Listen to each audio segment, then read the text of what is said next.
pushing away the things that bother you, like scrolling on your phone when you're bothered or going on a walk when you're bothered, means you're pushing it away, right? Make peace with those things because those things that bother you are the gateways to all those suppressed emotions. Hi, and welcome to Helping People Perform, the podcast that gives you fascinating insights into those people whose chosen vocation is to help others perform at their best. From consultants to teachers, sports coaches to financial advisors, all of my guests share a passion for getting the most out of individuals, teams, and organisations. Enjoy the episode. Hi everybody, and welcome to another episode of Helping People Perform, where I'm chatting once again to an amazing guest, being joined all the way from Kalamazoo in Michigan in the States. We have 3 times US memory champion. See, I couldn't remember that. Maybe you can teach me a thing or two. Turned high performance coach, focusing on a particular area that we're going to look at later on. Welcome to the show today, John Graham. Hey, thanks, Paul. And I'll take the world champion too. That's a goal of mine eventually. But yeah, 3-time US. Thank you. Brilliant. So, there's so much to talk about, and we've got a particular topic that you're helping people with now that we'll come on to later on in the show, I'm sure. But I just wanted to get your backstory in terms of particularly that element of the sort of US memory champion element. How did you get into that, and what's your backstory before that? Yeah, this actually started 10 years ago. I was 27. I Wow. was not born with a particularly good memory. I'm not a savant, not a photographic memory. That's all myth, really. I read a book called Moonwalking with Einstein. And this Okay. book, the subtitle was The Art and Science of Remembering Everything. And that subtitle just like grabbed my soul. I had to read that book. And I found out, yeah, these ordinary people like myself, just learn memory techniques using visualization, imagination, connection, places, and just turning information into like imagery and stories and Right. anchoring it in places that we know well, Mm. right? So it's just all technique. And I just started learning, memorize a deck of cards within a week, like a full 52 order within like Wow. 6 minutes. And I was like, this is insane. So I just kept going. I kept going. I kept training for about 4 to 6 months. And I actually signed up and competed at the World Memory Championships in China that year because my wife and I were in Southeast Asia. I was like, I'm just gonna go compete, see if this stuff actually works, see if I do well. And that was 2014, and the rest is history. Yeah. And you didn't quite win that 2014 World Champs, if I'm I right. completely bombed. I completely bombed. I didn't know what I was doing. The pressure, like, can you imagine sitting there for 3 days, stressed out of your mind? 10 events over 3 days. It was so high pressure, high stress that I had to learn from some of the people there. And that's the genuine part of the sport is that people will share how they do it, other Right. people from all over the world. And so that kept me going. Amazing. And so I mean, just I can't picture it actually. What does a World Memory Championship look like? You talk about 10 events. Can you give us some examples there? Yeah, with your eyes, it looks pretty boring because it looks like hundreds of people in a room taking a test, right? Right. But it's 3 days of different disciplines. So we memorize like names and faces, decks of cards, numbers, lists of numbers, binary numbers, words, and there's 10 disciplines over 3 days. Mm. So it's like a marathon event, and we're just scored on different things, but we're all using when you're sitting there looking at these people, it looks boring, but inside they're highly creative. I mean, explosive, visually, nostalgic imagery going on to create these stories that link together to remember massive amounts of information. So, I mean, you talk about people sharing the techniques then. Is there anything you can share with the audience then that some simple tips and tricks that could help them with their own memory? Yeah, you really just want to turn the information into something memorable, into a story, make a connection, right? So Okay. the very simple, if you're memorizing like a foreign language, Mm. right? You got your word, your native word, and then you have the foreign word, right? So for example, um, Spanish. I learned Spanish in high school, right? Right. Just crammed it forever. I wish I knew this technique. Let's say the word pool. Pool in Spanish is piscina, Right. piscina, right?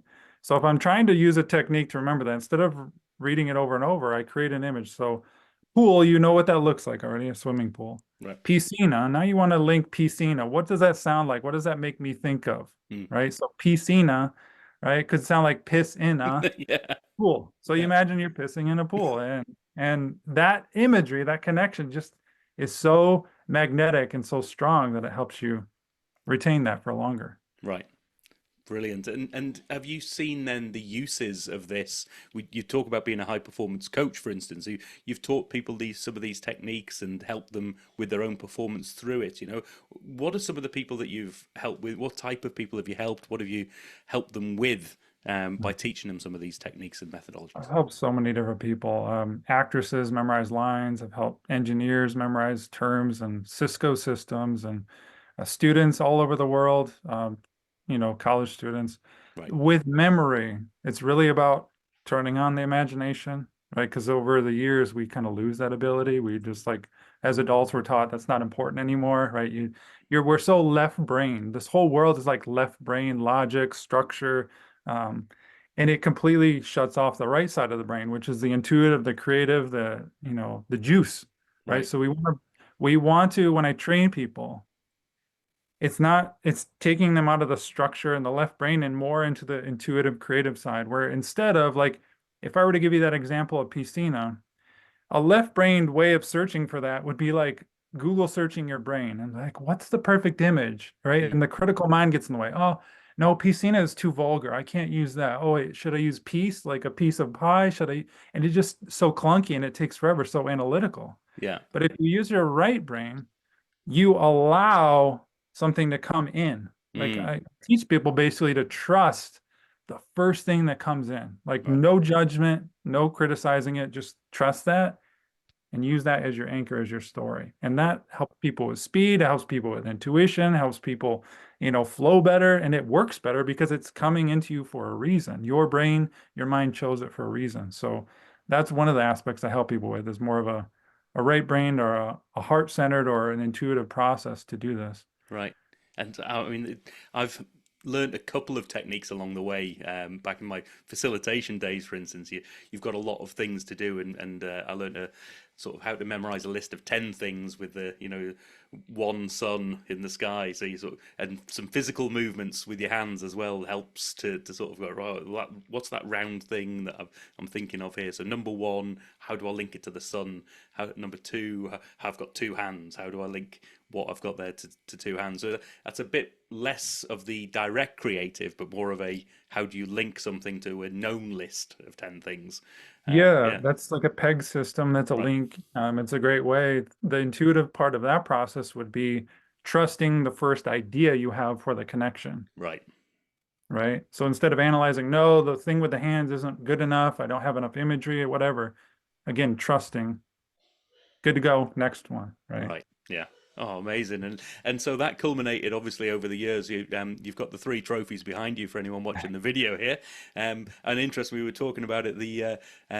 For people not looking at these and listening to this podcast, we've got three trophies here that are all in the shape of a seahorse, and there's a very good reason for that. And do you want to share that with us, John? Yeah, the seahorse mimics the shape of the hippocampus in the brain, right? Ah, there we So go.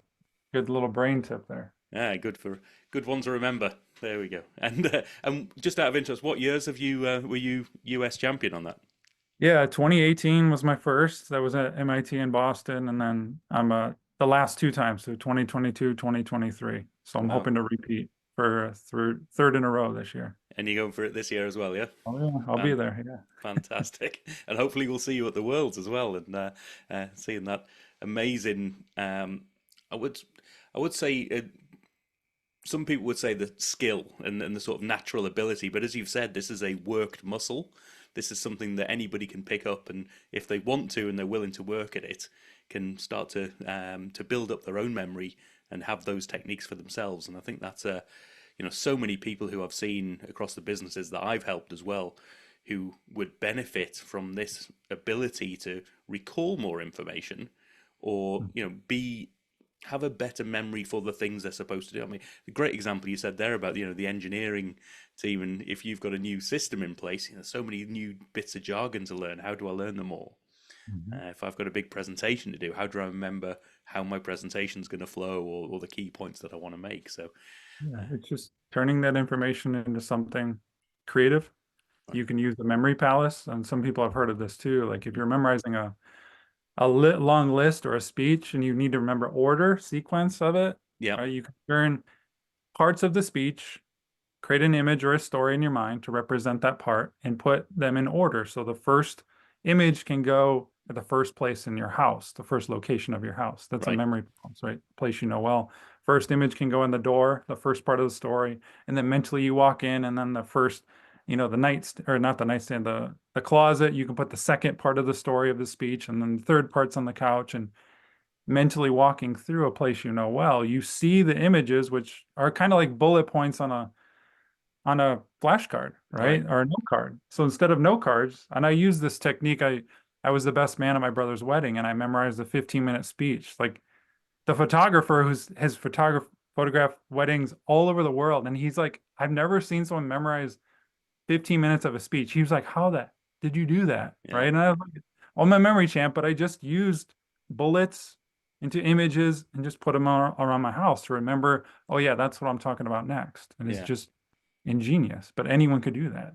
And what a way to stand out amongst, if you're presenting and other people are presenting, just that ability to engage with the audience and not be looking at your notes and not be looking around. That's such added value to people in that situation as well, right? Just have the trust and the confidence to know, like most people struggle with memory because they don't know where it is up here. They Right. don't know where to search, how to find it. But if you have it in your house, on your nightstand, you know where to find that next bullet point, right? And Yeah, it's yeah. there. So it's reliable. Yeah. Oh, fantastic, and I mean, so much to learn from that world in itself. But we talk about the topic of this podcast being helping people perform, and I know that you have and do help people perform with that memory side of it. But there is a specific area that you now focus on as well, and are putting a lot of energy into. Do you want to share with our audience what that is?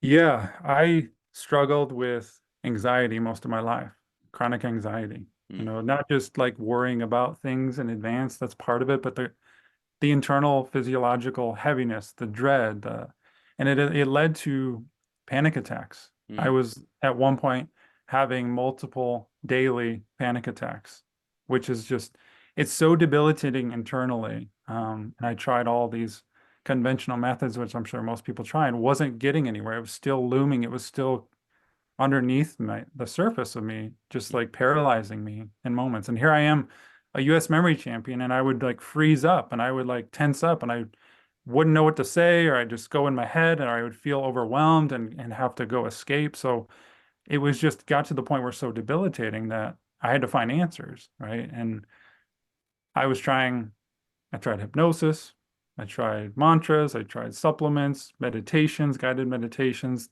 therapy and all that stuff. And found out it's all limiting, right. right? We're trying to solve a mental problem, and it's not even a mental problem. The root of anxiety and panic is emotional. Okay. Here we are treating it with mental aspects which sound good logically, Mm, but much like I talked about earlier, that left brain, right brain, right? If we're too left brain dominant, mm, we're too conditioned to control in the mind, that anxiety just festers and we never address the real issue. So that's what I help people with now because I found extreme relief and release from panic and anxiety. I don't have it anymore. And so wow. that's what I've stepped into the world of, like, memory techniques are cool to teach people, but really saving people's lives and helping them from this internal struggle is more of my passion now because it's life altering. Yeah. Oh, I mean, I can imagine. I mean, it's not something that I personally struggle with. I've had moments of sort of overwhelm and things like that, but I have seen it happen in other people, and I fully empathize and sympathize with that. Um, but one point I wanted to pick up on, you talked about you feel as if, or you have moved on from, you've actually released yourself from this as opposed to are just treating that, which I know quite a lot of um, mental health issues and things like this, and particularly anxiety, is something that, yes, I've learned how to manage it, I've learned how to deal with it. But you're not talking about that, are you? You're talking about actually releasing yourself from it. Yeah, I didn't want to manage it. I didn't want to take a pill, a Xanax. Mm, I didn't want to just repeat these mantras over and over and redirect my mind because it was just exhausting. right. I wanted to get to the root and release it for good, like forever. I didn't want to feel it anymore. Mm, And because of that, I think that curiosity is what led me down the rabbit hole to like what's really going on. Because like a lot of meditation, meditation, for example, right? Focusing on your breath, meditation is actually, if you have anxiety, it's very harmful because Okay. you're not, you're bypassing the actual root, right? So if I'm sitting there and I'm feeling really anxious and really tense and like heart palpitations and, you know, dread and all these, sensations in my body, if I focus my thoughts on my breath, right? If I bring my attention to my breath, I'm completely bypassing the feeling, the suppressed emotion that wants to come out for good. Right. So I'm not dealing with the energy, Mm. right? So the solution in a nutshell is when these uncomfortable energies, because they're very uncomfortable, right? When any negative emotion, feeling, sensation comes up, we have to allow it to happen, like completely allow that feeling to happen without resistance. Right. Because the reason we have all this suppressed stuff inside of us is basically everything we have ever pushed away in our life, every experience that was uncomfortable in our lifetime Mm. that we didn't fully handle and process is still inside of us. Mm. So you can imagine all the junk we store inside and Yeah. block ourselves with, right? So when it comes up, if we keep trying to focus on our breath instead, or go for a walk, or blow off steam, which there's nothing wrong with those things, Yeah. it's bypassing. It won't ever allow that stuff to come up and out. Mm. So dealing with and allowing that uncomfortable feeling to fully process out is how you release that stuff for good. And over time, over days or weeks, a couple months, is how you can fully release these suppressed emotions and this conditioning that's holding you in this place. Right. And so, out of interest, is this something that was that came to you off the back of a personal journey that you've sort of self-reflected on this, or did you get any guidance or help from elsewhere? What's influenced you to realize and get to the stage where you've gone, here's a different way of doing things. Yeah. I had a lot of coaches over the years. I think the one that stands out to me the most where pieces started to really click for me. Michael Singer, he wrote The Untethered Soul. His books are great. Um, but I went to see him in person in Florida. He gives free talks, and his talks go a little bit deeper, and you can find them online for free too. Hmm. But he talks about these some scars, these blocked emotions, these trapped energies that block us, right? Hmm. And we are conditioned to have our reality be the way we want it to be. Right. Everyone wants reality to be the way they want it to be or to avoid the things we don't want. And in that conditioning, we push away what we don't want and we try to force things to be the way we want. We try to control. Right. And that control, right, only allows us to be happy when everything matches up. We got ice cream today. It was sunny. The wife said, I love you. Like that's only when we're only happy when our mind gets what it wants. But when we don't get what we want, we push it away. And over time, that causes all these issues. And it just clicked for me. I said, why don't I lean into everything that bothers me? I like literally wrote a list of all the people that bothered me, Right. of all the things that bothered me. And I started handling that feeling as far as like sitting with it, not like doing anything with it, Hmm. right? Because there's no control. I'm not trying to push away my anger or fear or anxiety. I'm not trying to do something with it. I'm just like holding a space for it, much like you would for a kid. Like if a kid came screaming to you, crying, and they were upset, you would just hold them. Hmm. You don't need to say anything. You don't need to lecture them. You just hold them until that feeling passes. So I did that with myself because we are the only ones who can do that for ourselves. Right. So I started to face all of the uncomfortable stuff that started coming up, which there was a lot there. And we all do this, by the way. Hmm. Oh, brilliant. And we talk about, the people that you help with this. What sort of, who is your client base, and the second question that goes along with that is, how do you help them? So what's an engagement with you look like, and how do people interact with you and your services? This is good. I help high performers, Okay. and that's a very general term, but people who are trying to strive and achieve in life to get to their next level, right? I realized my next level wasn't like mentally rehearsing beliefs and affirmations. That's good and all, but internally, if we release the stuff that's in our way, these are the actual blocks we have in our life. The blocks, the subconscious blocks we won't solve those mentally. We solve them internally by feeling that intelligence and the feeling that wants to be released. Mm. So what I do is I have people in a container, right? So in a group, we meet once a week, Right. answer any questions from the modules. So I guide people through 3 processes in the modules. Okay. Number one, if you're having anxiety, if you're having panic attacks, if you're completely overwhelmed internally, shutting down, paralyzed, number one, you have to be fully regulated, your nervous system. Mm. And if you have anxiety, your nervous system is not regulated. It means it's always on. Your Okay, mind is right. always on, always thinking, always like you can't even sit still. Even when you're sitting still, your mind's still going, right? That means your nervous system's switched on. We have to turn it off in a way, regulate it so that we can process and handle the voltage of life, Right. right? Because right now you're like short-circuited and tense. I'm sure all the people listening are tense, right? It means you're holding in this stuff. We have to relax, release all these deep, deep, deep inner tensions we've held for years. And I teach people how to do that. Okay. The second thing is I teach people how to unhook from negative emotions. This is the unhooking method. So really relaxing our bodies, allowing that sensation to go. A lot of people have questions about this process because if you have anxiety, you're up in your head. You're always thinking, what do I do? Is this right? Am I doing it the right way? And we want to bring it down to the heart. We want to bring it down into our bodies and feel that instead of just like trying to wish it away or figure out what to do. So that's a little process I have to walk people through, but they pick it up pretty quickly. And then the third part is what I call catalyst integration.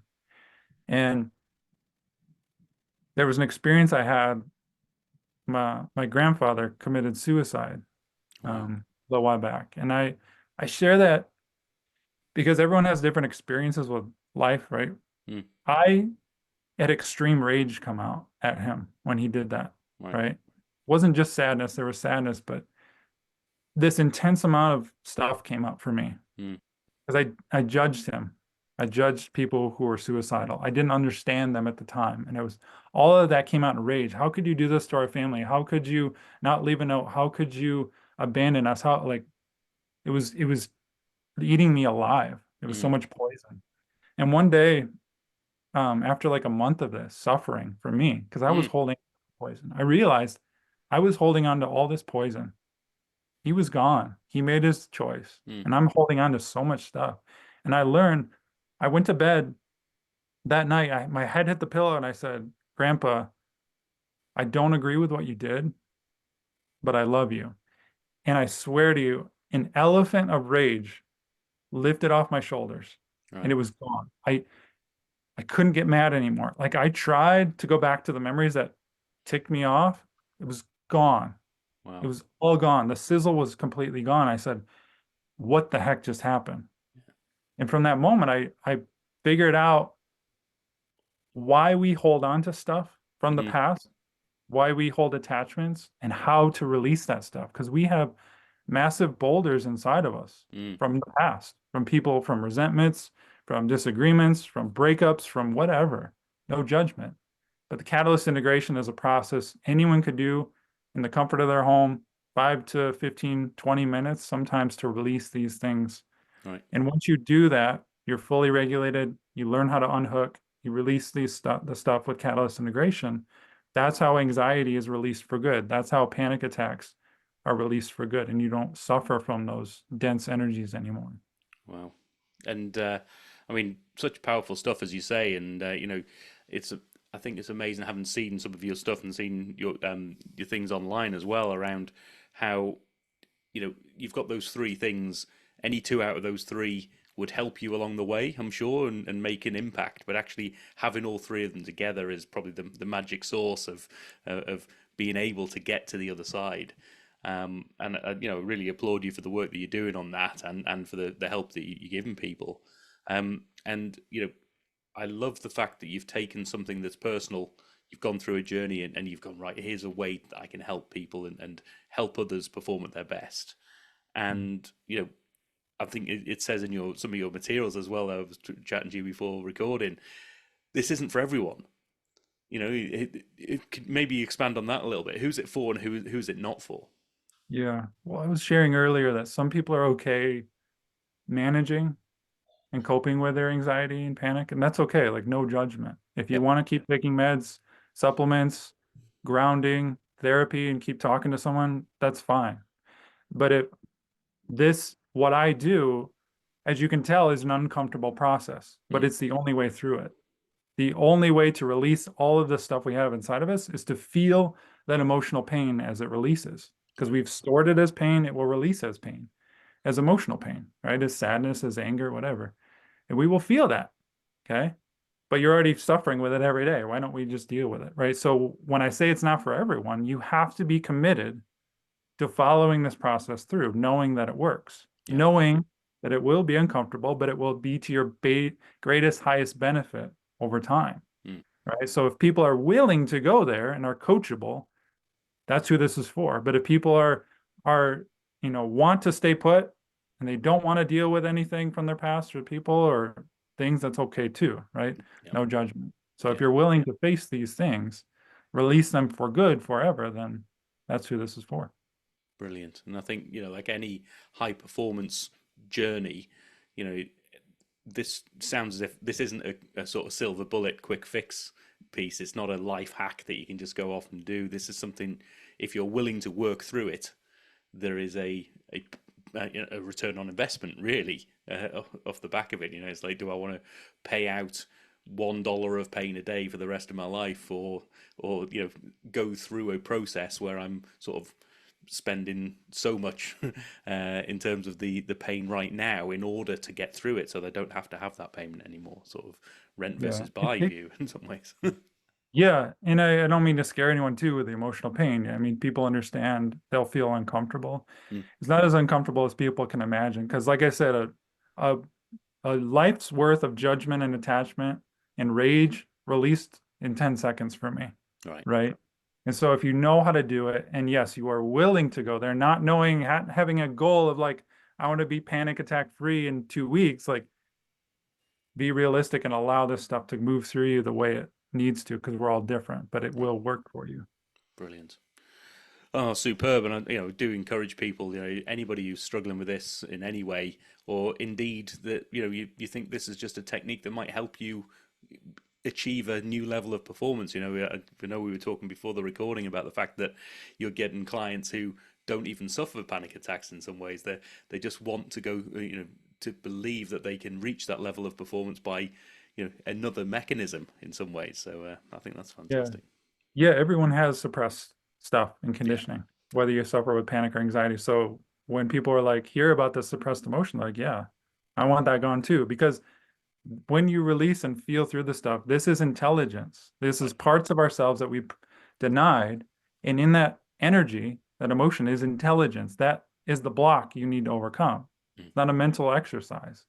It's an energetic emotional. And so, yes, it helps people perform naturally because they see their patterns clearly. They make better and higher choices quicker because they're moving through all the stuff that's holding them down. Right. Oh, brilliant. And I mean, such good stuff. And I've always like to ask my guests this next question, which is, how do you help yourself perform? I mean, it sounds as if you've gone through a big exercise yourself, but how do you continue that in terms of helping yourself get even better, either via the memory stuff or with the work that you're doing with the panic attack and anxiety route? The truth is, everything that I teach, I still practice. Right. And I think that's the best way, is like, you're not going to listen to someone who doesn't do what they preach. Like, I simplified it enough to know exactly what will work. I still regulate my nervous system because that's a lifelong thing. Yeah. Have to every day commit to being relaxed and regulated, not on the go, not tense, not in fight, flight, freeze mode, right? And so yeah, I regulate. I constantly am relaxing, unhooking from any experience that's presented to me in the moment, so it doesn't keep suppressing and stacking in, because I've cleared so much. And yeah, I continue to notice anything that bothers me and practice the catalyst integration. So I've learned, because look, I've got so far with my mind, right? And peak performance. Yeah. I thought the answer was through the mind for everything. Yeah. The mind is great, but people overuse and they want to hack their mind so much, but they don't realize that the real issue is deeper than all of that. That the mind can correct itself when it can see itself clearly. So Everything I preach is that next level for people that are sick of the affirmations and the therapies and the mental like gratitude practices. Like forcing gratitude is another way, bypassing all this Right. stuff. So if you want that next level, and this is what I do every day, is I practice that inner work Yeah. of expansion. Brilliant stuff. And so let's move on to a couple of other questions then, in terms of if you could help any individual or team or organization with the skill set you've got, who would you want that to be? Oh my gosh. There's just a lot of, I don't have a specific team. There's a lot of good people in this world who, like myself, felt trapped or feel trapped currently. Like it's hard to describe to people. There was a point in my life where, I had everyone who loved me. I had a house, I had the car, I had the business, I had the ability, but inside I felt trapped. I felt stuck, Right. right? And I was a good person. I wanted to help the world. So my answer to that is I know there are good people in this world who are not about just the money, who want to help the world. Yeah. There's the world is changing very rapidly. Mm. We're starting to be more of a we culture in a world than a me, Mm. right? Authenticity is there. So if you're a person who's authentic, wants to be and reach your highest potential to help more people because you have a gift inside, those are the people I want to help. Right. Not necessarily an entity or an organization, is the people, the good people of this world Yeah. who are stuck and trapped internally, not knowing what the answer is, even though they're really smart, like I was, right? And want to go deeper. So, Yeah. Oh, lovely. And let's flip that question on its head a little bit then and say, if you could sit down and have a coffee, have a meal, have a drink with somebody who you think just a conversation with that person would really help me to up my game and get to a new level of performance myself, who would you want that to be? yeah, I'm not first, the first person is Jesus. And I'm not a religious person. Um, I actually left Catholicism when I was young, but I say that because catalyst integration and some of the things I've learned, it's very helpful when you have a perspective, a divine perspective to people and others. Mm. Because if you can see other people in a different perspective, that's what catalyst integration is doing, by the way, Right. cracking people open, not just seeing through your lens, but sitting in other people's shoes and slowly opening up, releasing judgment. Jesus is the embodiment of unconditional love, this divine view. So who better to like pick their brain or hear their wisdom of how to reach that level, not just through the mind, but through the heart and the Right. body. Because unconditional love that's a guiding principle I have in my life is humans have this idea that love means flowers, kisses, hugs, intimacy. But I think actual love is more expansive than it. It's really unconditional acceptance. Right. It doesn't mean I have to hold you and hug you, Paul, and send you flowers because I love you. It means I have to fully accept who you are as a human being with all of your stuff and all of your brilliance, all of it as one instead of judging. And if I can do that with you, Yeah. I can do that with myself. And I see the world in a different way. Right. So I know Jesus was the best at bringing that to the world, and he would probably help me understand that, feel that better. Oh, amazing stuff. And so if if our audience was to go and move away from listening to this amazing episode with one thing in their mind, one key lesson to take away from today, what would that one thing be for you? Make a decision to make peace with every single thing that bothers you. Because pushing away the things that bother you, like scrolling on your phone when you're bothered or going on a walk when you're bothered, means you're pushing it away, right? Make peace with those things because those things that bother you are the gateways to all those suppressed emotions. And if you integrate those pieces of you, you'll be happier, more fulfilled because you're accepting and releasing these dark parts of you that want to be seen. That's the key to internal peace. It's not mentally, it's through emotions and energy. Oh, amazing stuff. And if people want to find out more about this, or if people want to connect, where do people go from here? Yeah, I've got a free guide for everyone, how to release your anxiety forever. And I mean that. Like Wow. This goes more in depth and more direct of the message I gave today. And you can go to releasepanic.com/free to sign up and just get that free video from me. My program is called Released.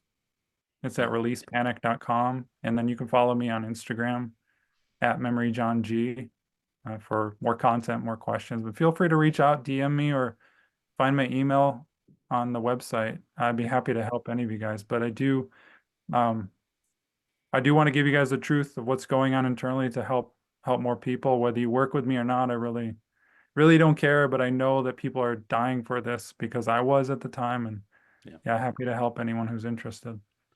Oh, I mean, what an amazing conversation. And I mean, you going from, I thought when I first got in contact with you, I thought this is going to be an amazing thing all about just memory and how to get you better memory. And we've had some great tips and tricks there. But I really applaud you for what you've done to not only face your own inner demons in some ways, but also to come out of that and go, this is how I can help others perform. And this is one of the sort of underlying principles as to why I wanted to put this show out in the world, is I want to connect as many people as possible with people who are helping you to perform from all sorts of different angles. And I think this is an amazing aspect, and something that if you're struggling in this in any aspect of this suppressed feelings world, then just having a look up at John's free work, and I've already had a look at some of it myself and already been blown away by it. So I do encourage you as the listeners here to go and check that out, contact John, and see where it goes from here. So amazing work, and thanks so much for being on the show today, John Graham. Well, thanks for asking the questions, bringing me on, because it's very helpful to have people like yourself spread truth and messages and authenticity like this. So thank you. Appreciate it. Cheers. Cheers. Thanks for listening to today's episode. If you liked what you heard, then please give the podcast a rate, review, and share. I'm Paul Teasdale, and from sausage making to banking, oil and gas to Formula One, I help people perform. If you'd like to find out more and have a conversation, contact me via helpingpeopleperform.com.